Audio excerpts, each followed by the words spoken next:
Good morning. I am Tracy Blakeney, and I use she, her pronouns. I'd like to welcome you to Bucksmont Unitarian Universalist Fellowship's multi-platform worship, where moved by love, we share lifelong journeys of growth, wonder, and healing, nurturing wholeness in society and spirit, creating a community of justice and compassion. I'd like to give a welcome to everyone joining us online and in person today, members, friends, and those who may be newcomers to our community this morning. As we begin our service, please take a moment to silence your cell phones. If you are new to Bucksmont and visiting us in person today, please stop by our visitor center in the front hallway near where you came in. There you can also make a name tag for yourself and find more information about Unitarian Universalism, Bucksmont Fellowship, and upcoming events. If you'd like a hymnal or a printed order of service, those are available near the entrance to the sanctuary. If you are visiting us online or prefer digital methods, please email our office administrator, Beverly, to sign up for our email newsletter and to get connected to our congregation. You may also follow us on Instagram and Facebook at Bucksmont UU. Each week in our service, we offer time for people to share a joy or sorrow from their lives by texting a phone number. That number is shared on screen for everyone now and will be there again later in the service. If you would like to see the order of service, details about upcoming services, and other ways to gather with our community, you can find that on the homepage of our website, bucksmontuu.org. There is a lot happening at Bucksmont, and we'd like to highlight these announcements in particular. Bucksmonters, new attendees, and longtime members have enjoyed getting to know each other better over casual dinners in members' homes. The next Circle Dinner will be held on Saturday, April 6th. You can sign up today in the social hall after the service. Sign-ups will continue through Sunday, March 24th. Join us next week, March 10th, from 12:30 to approximately 2:30 for part 2 of our end-of-life planning seminar. Lori Brooks will be discussing advanced directives and several other important end-of-life subjects. Please see the e-voice for details, including the form she will be using. It's so much easier for your loved ones at a difficult time if they know your wishes. Whether you are a guest, friend, or member, we are glad you are part of our worship service today. And now we will hear a message from a member of our congregation, Joe Farrington.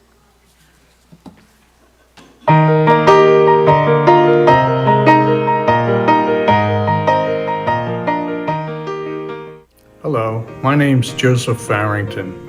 Some of you might refer to me as the guy with the Mr. Magoo glasses. That's not nice. But anyhow, I just want to say how I came upon Bucksmont UU. I was looking around for different churches to go to. I tried Presbyterian, Catholic, born-again Christians. None of them seemed to suit me. I have nothing against them. I'm just saying it wasn't right for me. And as I tried different churches, I had some friends look up churches for me that I might like, and Bucksmont was in there. Of course, when I came up here, I rode right past it because it looks like someone's driveway. But anyhow, I circled around, came back, and I came in, and I was very pleased. I'm in the yoga class. I'm in the maintenance crew, and I'm also in the choir. Now, I said I was in the maintenance crew because of Mike Sherman. I hope he's not here because he'll put me to work. But anyhow, this is a very, very giving church. Sorry. And I just want to say that everyone here is so nice and kind, and I really appreciate the friendship that I have with everyone. So I give a pledge every month. I tried to give back, and we worked hard in the kitchen, and it's everybody here is just very, very friendly, and it's a good crew, everyone. So thank you very much. Bye bye.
As we gather in our sanctuary, in our homes, or watch from mobile screens almost anywhere, we are all together on this beautiful spring day. Those watching now on Sunday and those who may be watching months from now, we are joined together for worship across both space and time. This is a free, creedless religious congregation in the discipline of truth and the spirit of universal kinship. We join together in a cooperative quest for religious and ethical values, seeking to apply these values to the development of character, enrichment of the spirit, and service to all. You are welcome here. Whoever you are, whomever you love, whatever the color of your skin or your country of origin, no matter your gender expression or gender identity, whatever your age, however you define family, wherever you are at this time, and whatever the source of your faith, you are welcome here.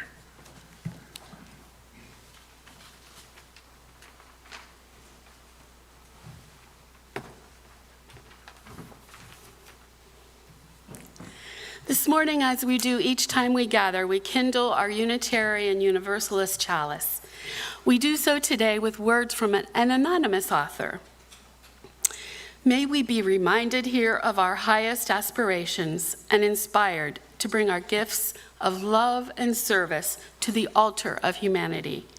May we know once again that we are not isolated beings, but connected in mystery and miracle to the universe, to this community, and to each other. Please light your chalice at home. Our common chalice is now lit.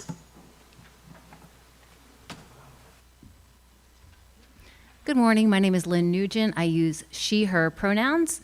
Please rise in body or spirit and join me in singing our opening hymn, Now I Recall My Childhood.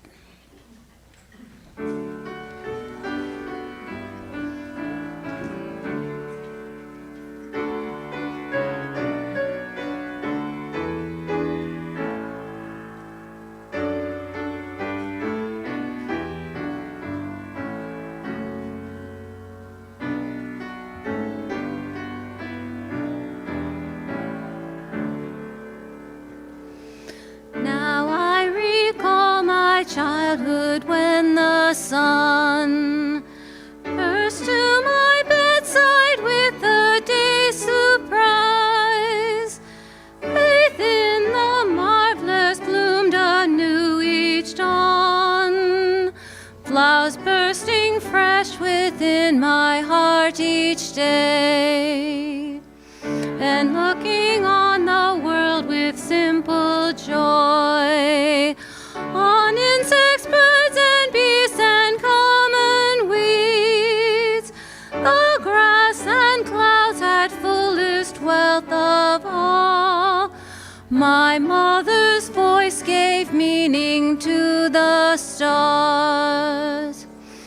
Now when I turn to think of coming death, I find life's song in star songs of the night, in rise of curtains and new morning light, in life reborn in fresh surprise of love.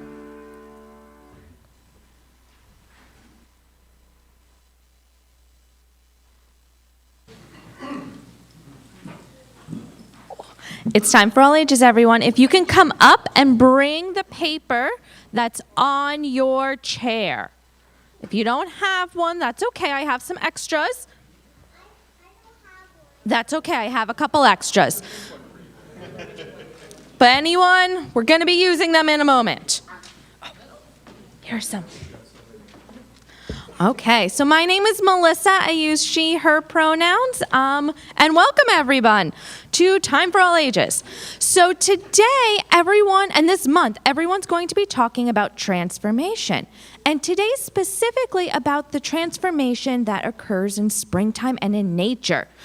So has anyone noticed what's happening outside with some of the plants? Yeah. What have you noticed, Leota? I noticed that they're starting to bloom. Not right now, but they're getting buds right now. Yeah, they're starting to grow so that they can bloom. What about you, Gigi? What have you noticed? They're getting ready to bloom. And that is one of the ways that nature transforms, right? We start with a pile of dirt, and in the springtime, that grows into beautiful flowers. Yeah, and that was I was just talking about. Yeah, that was what you were just talking about. Cool. So, who would like to open the Wonder Box today? All right. Why doesn't Gigi do it? And then Leota, you can pull the stuff out, okay? All right.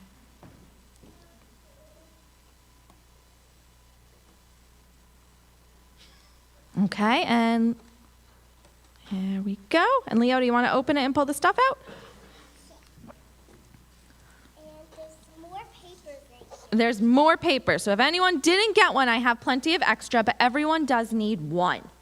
Okay, so today we are going to be making some paper tulips because we can transform this sheet of paper using methods of origami into a beautiful tulip. So that's something we will all do together. There are directions on the screens for those who need them, but I will also walk us through. All right, so the first step is going to be folding the paper into a triangle.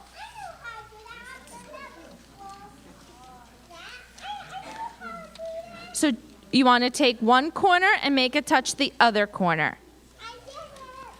All right. All right. And then we're going to fold that in half.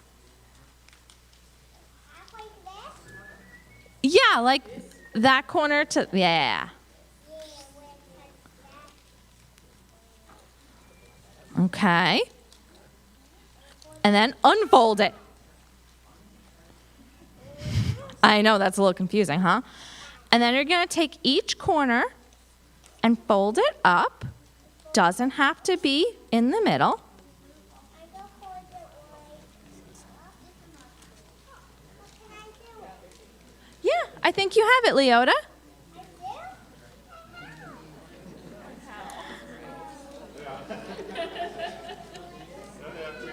do? You got it. And then you have a tulip. Yay! Thank you, Margaret. All right. So I hope you can use your tulips to remind you that the tulips are going to be coming any day now. They're almost here. And then we would like to gather up some of the tulips if you're willing Yeah. to share. If you're willing to share, Bring them to the Wonder Box or put them, actually, or you can put them in the Wonder Box put them in the Wonder Box if you're willing to share. or drop them in the offering basket. as, Yes, like, passes I will during the- stick the. Yeah. Thank you. As you go on your way, may you be filled with gladness. Go enjoy, go enjoy. May fortune bless your day with peace and loving kindness. Go in love, go in love. As you go on your way, may you be filled with gladness. Go enjoy, go enjoy. May fortune bless your day with peace and loving kindness. Go in love, go in love.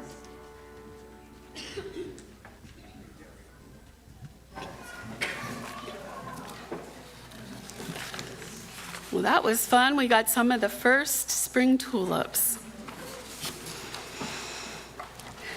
Okay. The offering in liberal religion is a vital part of our history of faith. As a covenanted community, people who freely choose to be here, our voluntary giving is symbolic of that freedom of choice. Each week at Bucksmont, we share our offering with a different cause or organization in the community. For the month of March, we are sharing with Hands Holding Hearts, a nonprofit community-based bereavement resource supporting children and families through grief. Their mission is to guide and support grieving families, educate about loss, and provide a support network for those they serve. At this time, I'd like to invite Susan Sharada to share more about this important organization.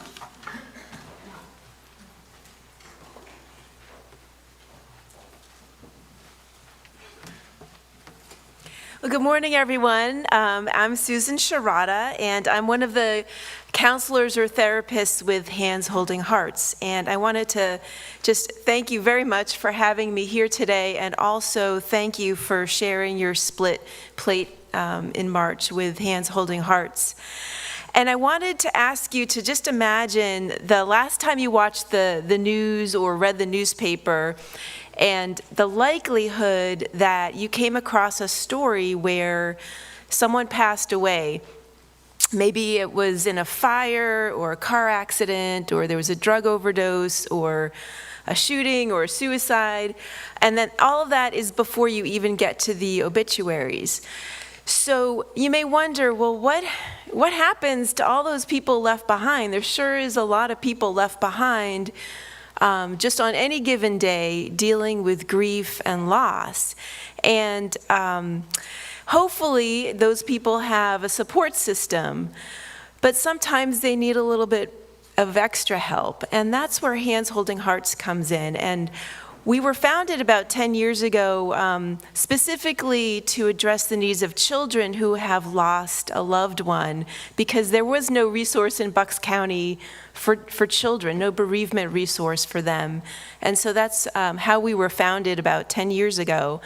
And since then, we've worked with children and families, adults of all ages, providing support in the form of lots of different forms. One-on-one counseling for sure. We work with children in the context of their family. So we might work with one-on-one, we might work with 2 or more people in the room. And we also have groups, so we might have a group for parents who've lost a child, or children who've lost a parent, or caregivers who are dealing with anticipating a loss of a loved one. So there's just a lot of different formats that we offer. And one of my favorite things that we do as an organization is every summer we have a bereavement camp for children ages 6 to 12, and that's kind of the highlight for all of us because it's fun. It's a lot of different things. It's sad, it's meaningful, it's fun, but it's a great opportunity for kids to gather and share something that's really deep and really personal, and they may think that they're the only one dealing with a loss, and then they come into the room and they meet other kids their own age who are dealing with losses, and we have activities with them to help give them the tools to cope. And especially as they're heading into the new school year with a lot of the stress and pressure that comes with dealing with school, that they have the tools that they need to handle some of the tough days ahead. So that's a great thing that we offer. It's one of my favorite things. But we also have, at the family's request, the families have asked for more family time, family night out. So coming up in April on the 21st, we're having a concert over at the Bristol Riverside Theater. It's a Genesis. If you're around my age or older, you remember Genesis and Phil Collins, and it's a tribute band for Genesis, and they're offering the concert for free so that we can use it as a fundraiser. So it's a parents' night out, a family night out, but also a fundraiser for us. So I have information on the Peace and Justice table for you, and I'll stick around through the end of the service. But I just wanted to thank you for your support. It's not an easy subject to talk about. It's not exciting or, glamorous, but it's just so important, and it's so ever present in our lives with our neighbors. And I'm sure you personally at some point in your life have gone through grief and loss. And you know that it puts you on a journey that you don't want, you can't time it, it just happens, and it can feel very lonely at times. So we're here to be an added resource for anyone. Having said that, we do have volunteers who work with us, and we also have a board because we are a nonprofit. So we do have openings right now on our board. So if this is a cause that you really feel passionate about or excited about, you can talk to me also about being on our board. So thank you again.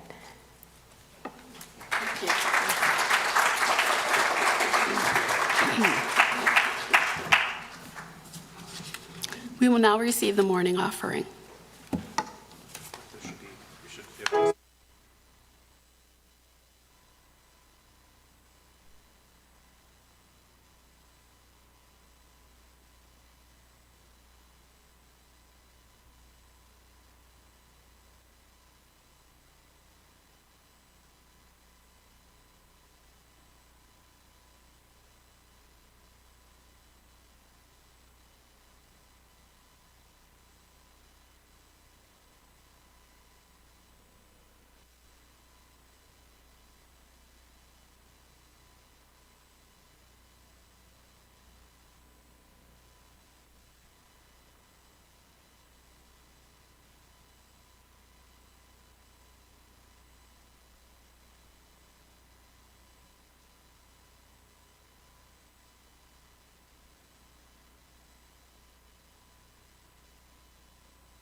If you were unsure how to make an offering, I'll be happy to help you afterwards. And I want to thank everybody for their donations today. They help our community to grow due to your generosity. Thank you. This morning's reading is Traffic Cascade by Camille T. Dungy. After the reintroduction of gray wolves to Yellowstone and, as anticipated, their culling of deer, trees grew beyond the deer stunt of the mid-century. In their upreach, songbirds nested, who scattered seed for underbrush, and in that cover warrened snowshoe hare. Weasel and water shrew returned, also vole, and so came soon hawk and falcon, bald eagle, kestrel, and with them hawk shadow, falcon shadow. Eagle shade and kestrel shade haunted newly buried runnels where deer no longer rummaged, cautious as they were now, being surprised by wolves. Berries brought bear, while undergrowth and willows, growing now right down to the river, brought beavers who dam. Muskrats came to the dams, and tadpoles came to the night song of the fathers of tadpoles.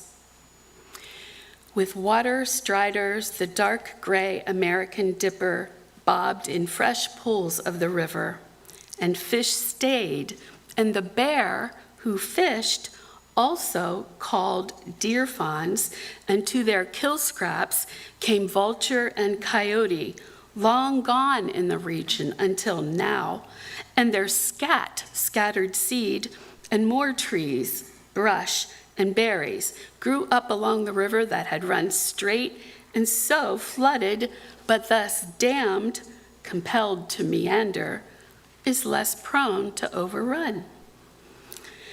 Don't you tell me this is not the same as my story. All this life born from one hungry animal, this whole new landscape, the course of the river changed. I know this. I reintroduced myself to myself, this time a mother, after which nothing was ever the same.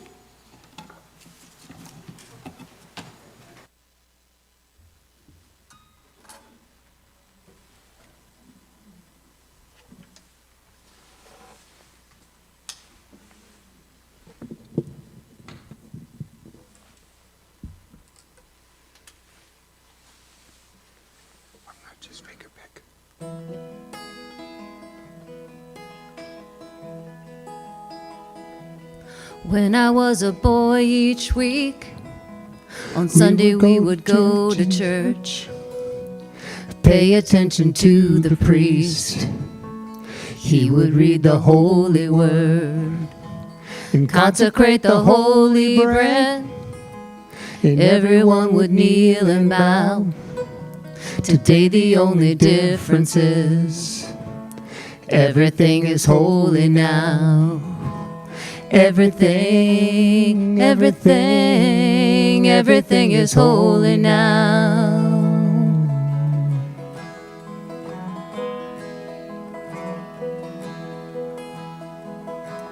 When I was in Sunday school, we would learn about the time Moses split the sea in two.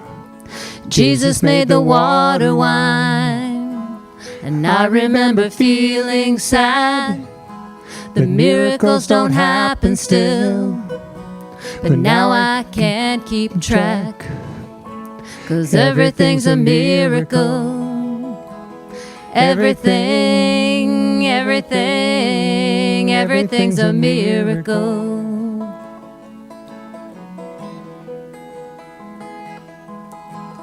Wine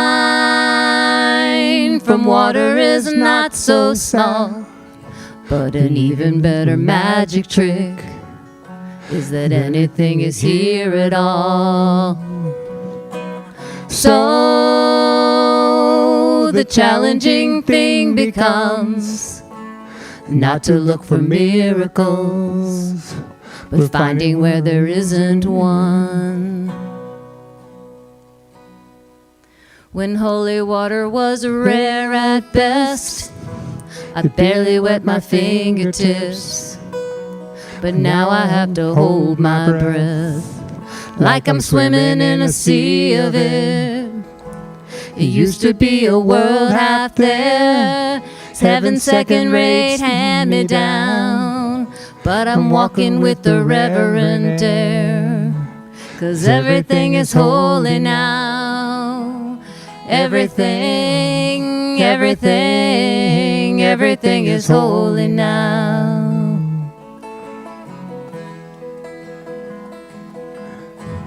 Read a questioning child's face, say it's not a testament, that'd be very hard to say.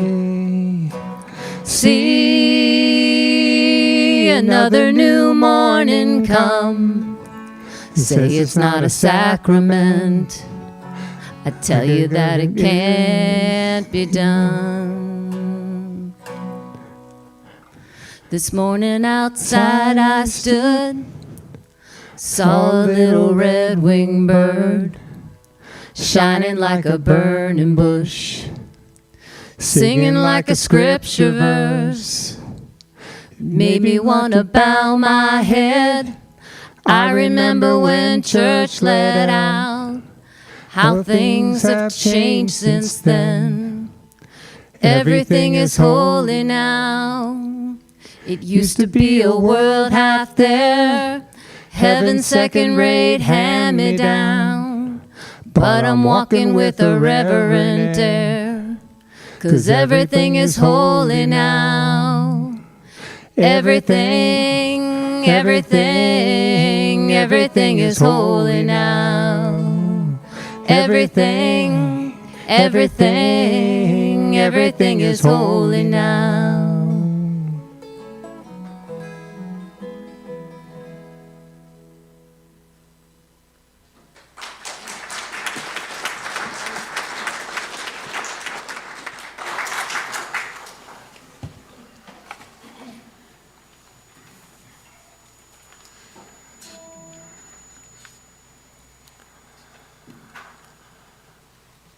So, this morning we are going to talk about science. For those who are not fans of science, do not panic. I am not a scientist, and we will be talking about these concepts in broad terms and a bit poetically. For those who have been waiting for chemistry in worship, you are welcome.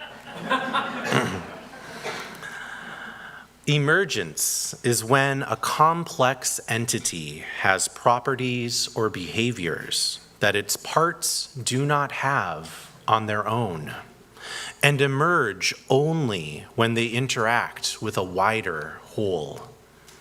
This concept is explored in philosophy, systems theory, science, and art. And I would argue emergence is a religious concept too.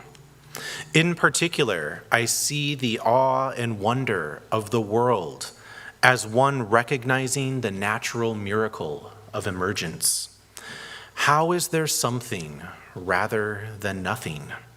How is there life in so many varied forms across this pale blue dot we call home? The main idea is that through relationships, things become something more than the sum of their parts.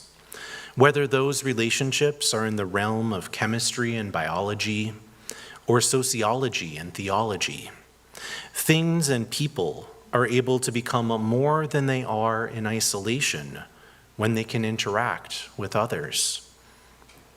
One religious viewpoint that would put this wonder and awe at its center is known as religious naturalism, which has two core concepts. The first is that one holds a naturalistic view of the world, in which the natural world is the totality of what exists. The second is to hold an appreciation of religion, which can center nature as a focus of religious attention. The emergent world is one place of religious attention for me. Take water as an example, a pretty common substance in our lives, a big part of our bodies, and a necessary component for life itself. And water's emergent properties make all that we know possible. Ursula Goodenough and Terence W. Deacon write about water in their essay, The Sacred Emergence of Nature. Water is nothing but two hydrogen atoms and one oxygen atom, but each molecule has something else, properties, that cannot be ascribed to oxygen alone or hydrogen alone. The interaction between the three atoms entails a reconfiguration of electron orbitals and generates a trapezoid-shaped entity that is more electrically positive on one side and more negative on the opposite end. Compared with oxygen and hydrogen atoms, a water molecule has unprecedented properties. Now we can consider what happens when water molecules interact with other water molecules. Here we encounter the interesting fact that it depends. Ice forms when energy is low and the molecule's stickiness, the scientific term I'm sure, overcomes their movement. Liquid water forms when their movement is just enough over the stickiness between molecules, allowing them to slip over one another. And steam forms when there is enough energy in the form of heat that the molecules are moving so fast there is almost no sticking between the molecules. None of this is possible for a single water molecule alone. Only groups of water molecules can be ice, liquid water, and steam. Something more emerges from the interaction of two hydrogen atoms. This is why I'm not a scientist. Something more emerges from the interaction of two hydrogen atoms with a single oxygen atom, making a single molecule of water. And even more emerges when groups of water molecules interact with one another. These tiny, naturally occurring interactions are a big part of what leads to things like us. Human beings are orders of magnitude more complex than a molecule of water, and yet it is these basic properties that make us possible too.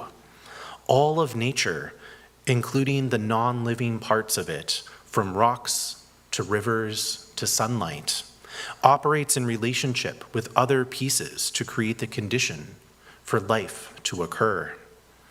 And then these emergent properties continue to gain in complexity as life begins.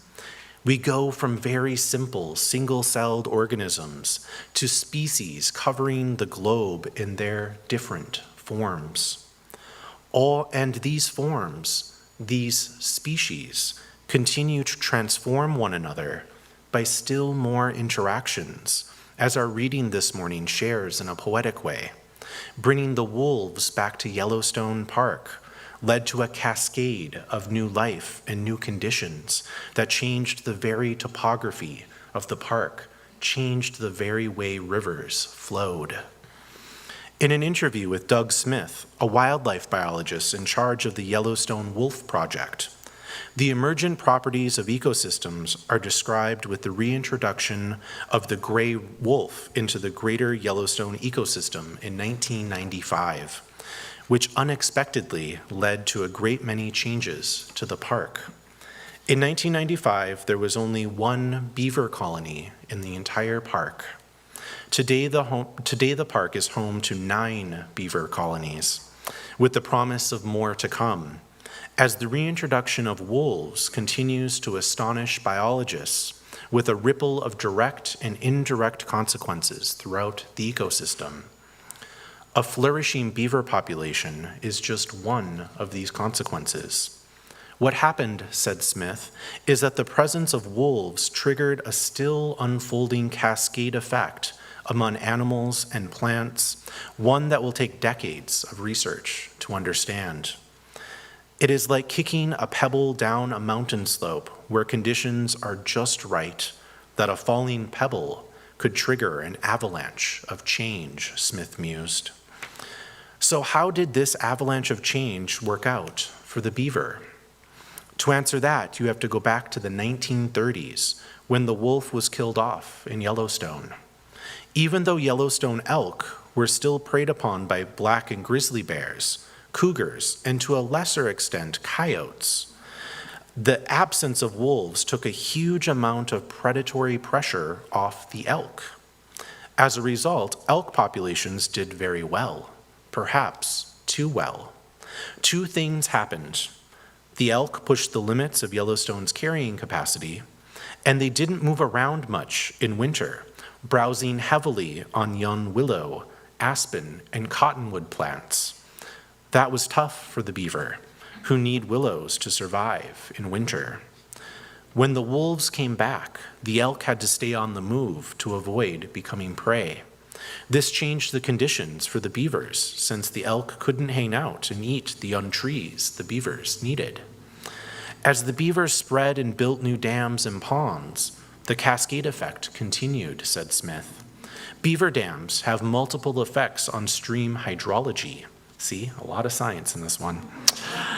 They even out the seasonal pulses of runoff, store water for recharging the water table, and provide cold, shaded water for fish, while the now robust willow stands provide habitat for songbirds.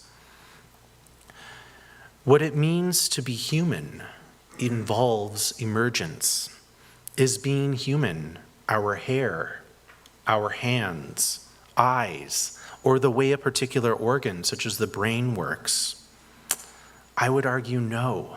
We are more than the sum of our parts. Our brains are among the features most noted for making us different from other mammals. And what they make possible emerges from a collection of cells and electrical impulses to make tools for communicating with one another and the creation of community.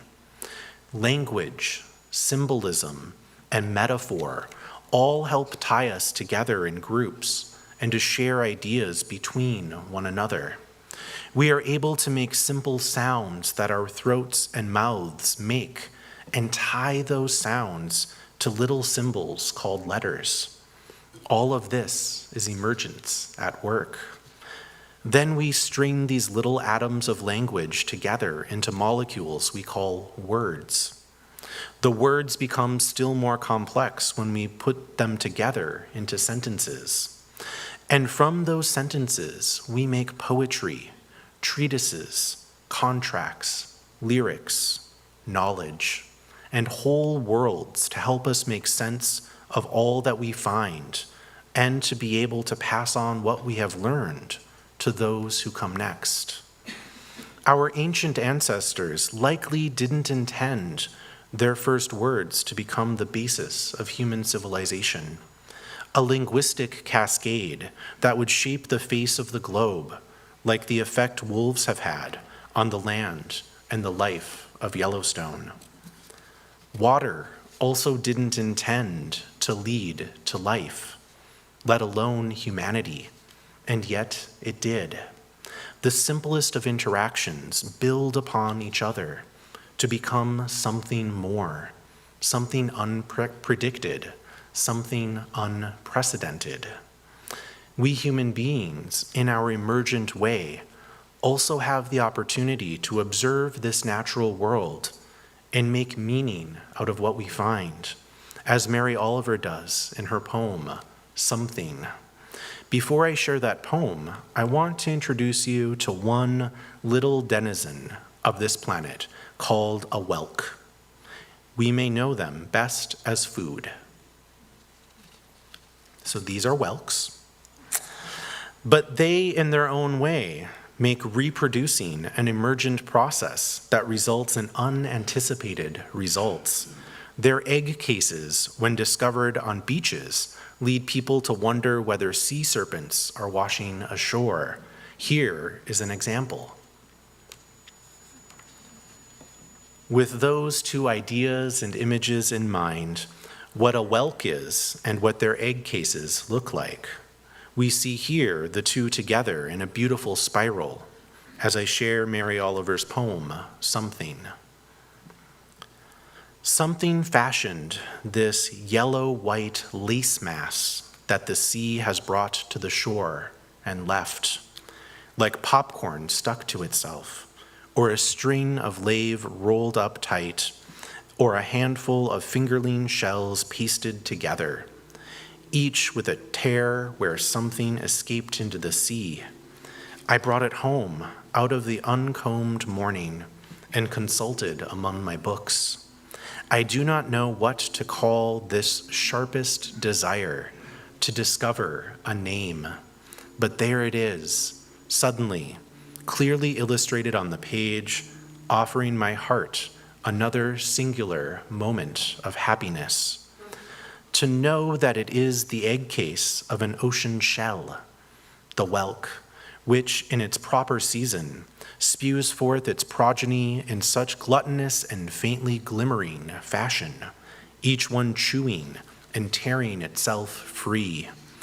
Well, what is left rides to shore, one more sweet as honey answer for the wanderer whose tongue is agile, whose mind in the world's righteous plenty wants syntax, connections, lists, and most of all names to set beside the multitudinous stars, flowers, sea creatures, rocks, trees.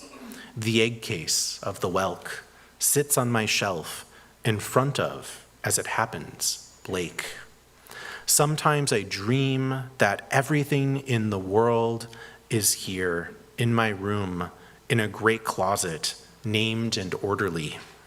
And I am here too, in front of it, hardly able to see for the flash and the brightness. And sometimes I am that madcap person, clapping my hands and singing. And sometimes I am that quiet person, down on my knees.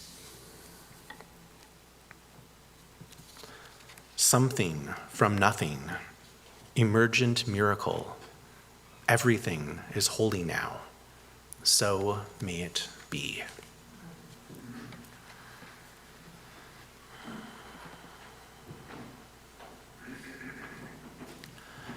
As we move forward in our service, we are going to attempt for the second time to move together in an emergent way.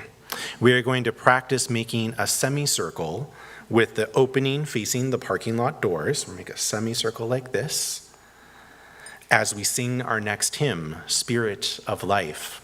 We are doing this to help us be ready in the event of protesters in our service. Should that ever happen, it hasn't yet, and we don't believe it will anytime soon, but it's good to be prepared. But also as a time to move for those who would like to. If you would like to remain seated during this time, that is okay too. I invite you to join me in making this semicircle, again with the opening half of the circle facing those parking lot doors. Let us begin.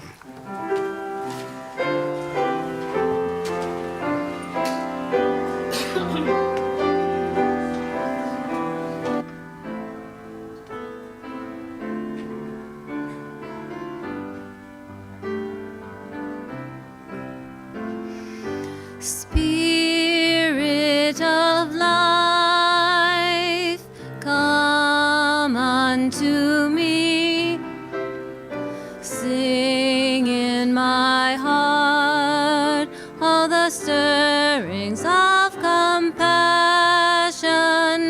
Blow in the wind, rise in the sea.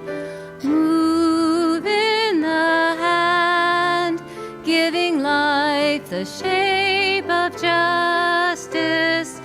Roots hold me close, wings set me free.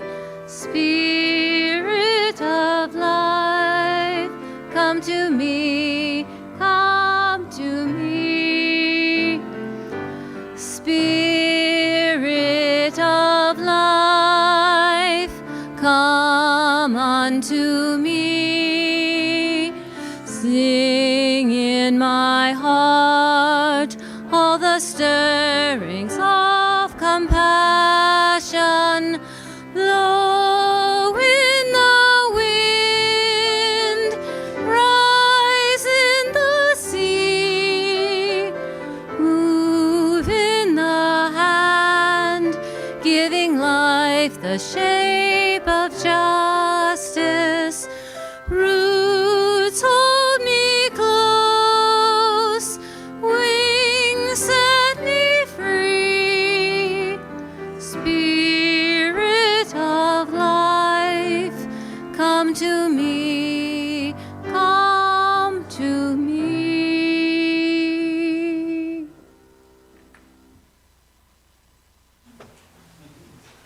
Thank you all. You may find your seats again. And as you do that, I just want to reiterate, since this is our second time only doing this, one, wow, we improved as a community. Look at us. We did that. That was so much less confusing. Perhaps my directions were slightly better this time. But also we have practice now. So this is our second time doing that. And again, because I got the question after the first time we did it, we have had no threats to Bucksmont's community. This is something that, but we have heard tell of protesters at Jewish communities and other UU communities around the country. So this is one way we are trying to be ready should that happen. So thank you all, and lovely singing as well as a community together.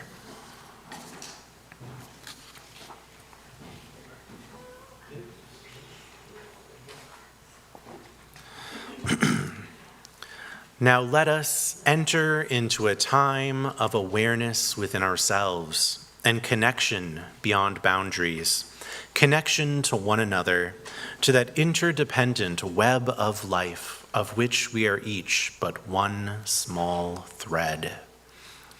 As we breathe in, we are connected. As we breathe out, we are connected.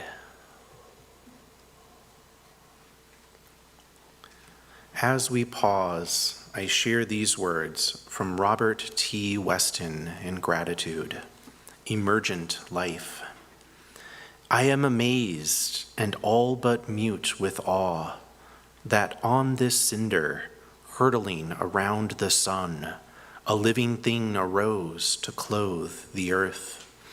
That all this splendor of the leaf and flower, life in the sea and on the earth, from crawling thing to singing bird and man, all fruit of the same life, continually renewed through cell and seed and birth, in spite of winter storms that sweep the earth, this miracle of shared and sharing life arose and still evolving, still goes on.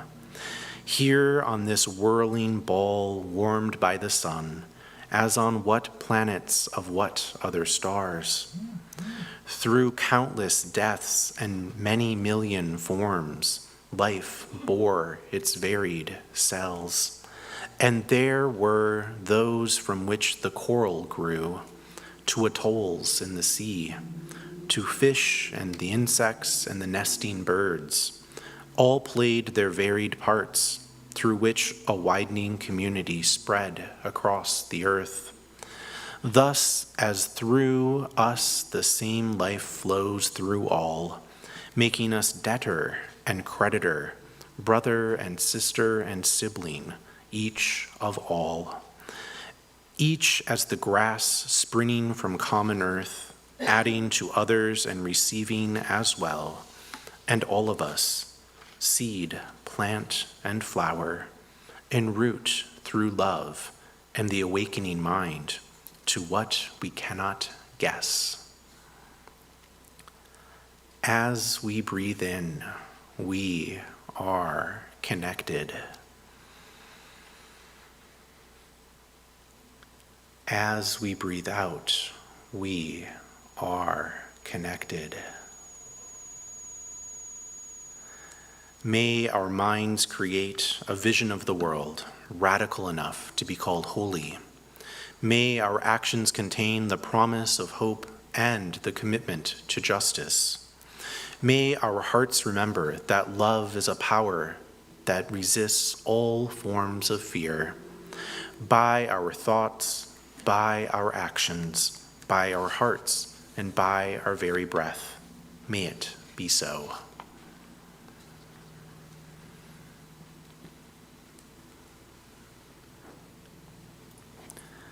As part of our caring outreach to one another, we set aside a few moments to note both the sorrows and the joys in our lives.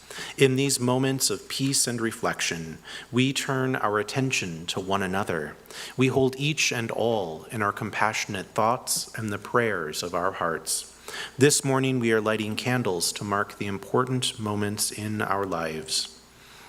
Each candle adds to the collective light of this community, a place that also holds the memories of those who have gone before and anticipates those who have yet to arrive. To share the joy or sorrow you would like held by our caring community, text the number that is now on screen. Please include your name along with your sharing. It is the same number no matter how you join us today, and you can add it to your contacts for future weeks. I will read them aloud, and Tracy will light a candle on your behalf. What is shared today will go in our weekly caring notes for those who cannot be with us this morning. Please remember to include your first and last name with what you share.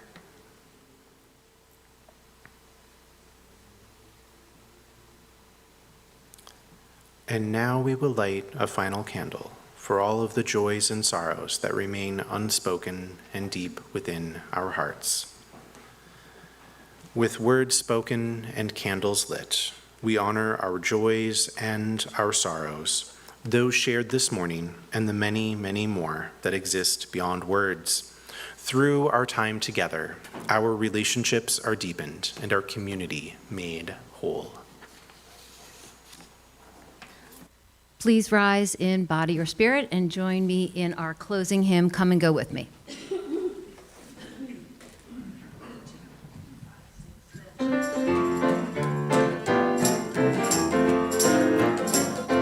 Come and go with me to that land.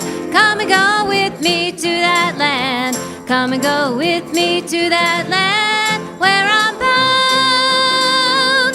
Come and go with me to that land. Come and go with me to that land. Come and go with me to that land where I'm bound. There'll be freedom in that land. There'll be freedom in that land. There'll be freedom in that land where I'm bound. There'll be freedom in that land. There'll be freedom in that land. There'll be freedom in that land where I'm bound. There'll be justice in that land. There'll be justice in that land. There'll be justice in that land where I'm bound. There'll be justice in that land. There'll be justice in that land. There'll be justice in that land where I'm bound. There'll be singing in that land. There'll be singing in that land. There'll be singing in that land where I'm bound. There'll be singing in that land. There'll be singing in that land. There'll be singing in that land where I'm bound.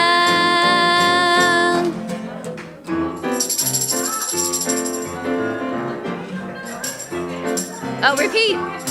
Come and go with me to that land. Come and go with me to that land. Come and go with me to that land where I'm bound.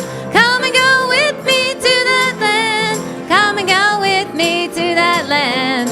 Come and go with me to that land where I'm bound.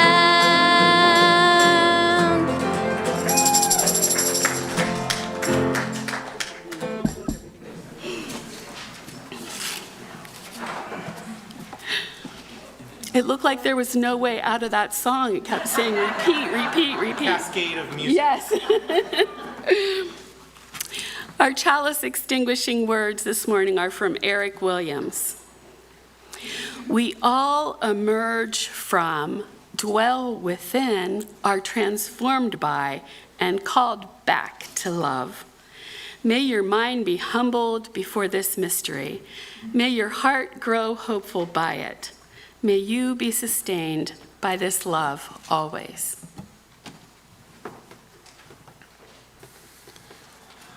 As our community departs from this service, may we remember all who came before. May we imagine all who will come after. May we honor all who are present with us here and now. In our time together, we create this community, one of promise, one of commitment, one of transformation. In our time together, may each of us become a sanctuary for all we meet on the journey. May we go together now and return again.